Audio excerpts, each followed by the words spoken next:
All right, hello everybody. My talent tonight is presenting using a methodology called Pecha Kucha. Now, Pecha Kucha was invented about 10 years ago in Japan in an effort to curb long, boring PowerPoint presentation, and since turned into a bit of an art form itself. Now, the rules are simple. 20 slides that show for only 20 seconds and then automatically flip to the next one, just like that. So for the next 18 slides, which I promise will get more interesting, I'll be going a bit meta and giving a presentation on giving presentations. Now, I get my inspiration for presentations from my favorite trilogy of films, which I have pulled together tonight into this slideshow, which I am calling Everything I Needed to Know About Giving Presentations I Learned from Watching Star Wars. That's right. There is a rich tapestry of learnings woven into the fabric of the original Star Wars films. Not so much the prequels, they're kind of crap. But when it comes to giving presentations, there's not a better place to learn than from a galaxy far, far away.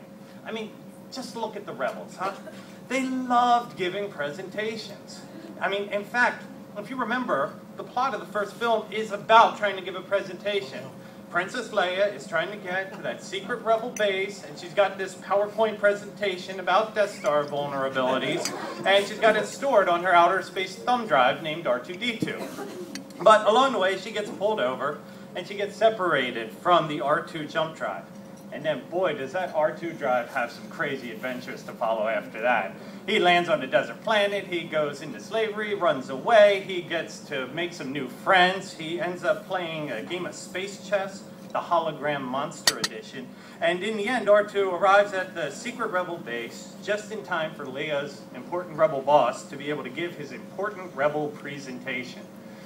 Now, I imagine if Leia hadn't gotten herself arrested, she was going to get to Yavin 4 in time enough to work on sprucing up that deck a little bit, because for people who have mastered space travel at the speed of light, her low-tech, black and white 8-bit slide deck was pretty underwhelming. I mean, combine it with the cramped, dimly light conference room, it was certainly not the Rebels' best meeting. That came 2 movies later, when they got together to talk about blowing up a whole new Death Star.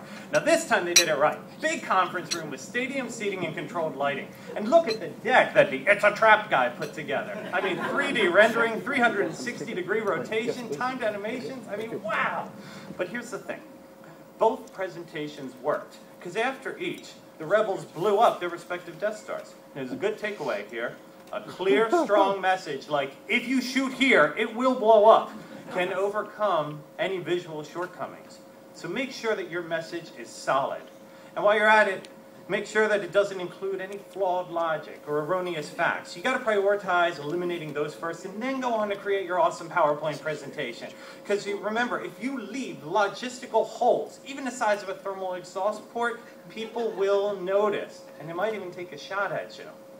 And besides, as fun as it is to create the most awesome, blinged out PowerPoint ever, and I know that it is still just a tool that's there to support you. You are the one that has to connect with the audience. To paraphrase Han Solo, being good remoting PowerPoints is one thing.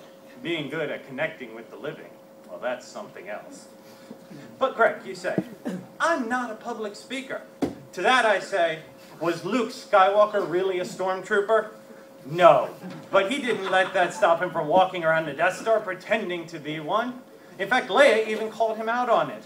Aren't you a little short for a stormtrooper, she asked. And you know what? She was kind of right. But did Luke let that bother him? No.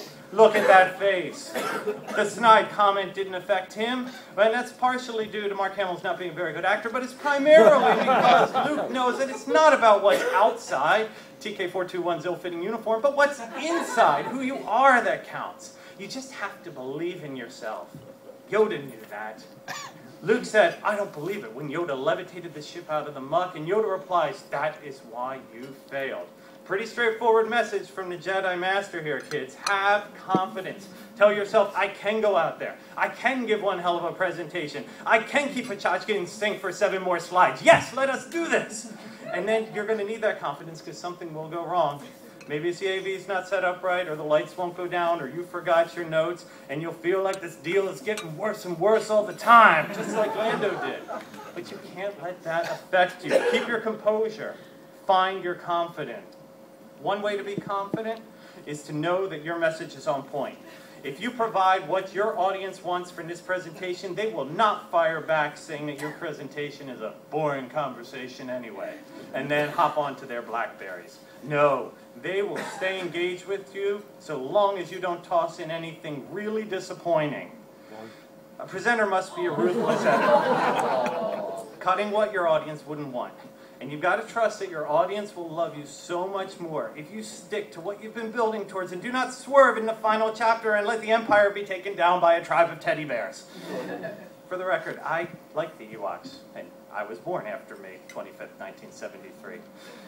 But back to editing. While editing, though, recognize that you are the closest to your materials, and know that everything smells worse on the inside. Tauntauns, trash compactors, and your deck after you have been staring at it for a couple of hours. Do cut the fat, but make sure that you keep in those things that the audience values and appreciates. And a word of caution, you've got to be sensitive, because there will likely be an outlier who has a very different perspective in the audience than the rest of the room, like this shirtless dude. When everybody else saw Luke battling for his life against a ferocious rancor, this guy saw some stranger trying to kill his pet, and it brought him to tears. Don't assume that your audience all thinks exactly the same. So to sum up, have a strong message, be confident, and anticipate your audience. Or to put it more simply in the words of Master Yoda, do or do not, there is no try.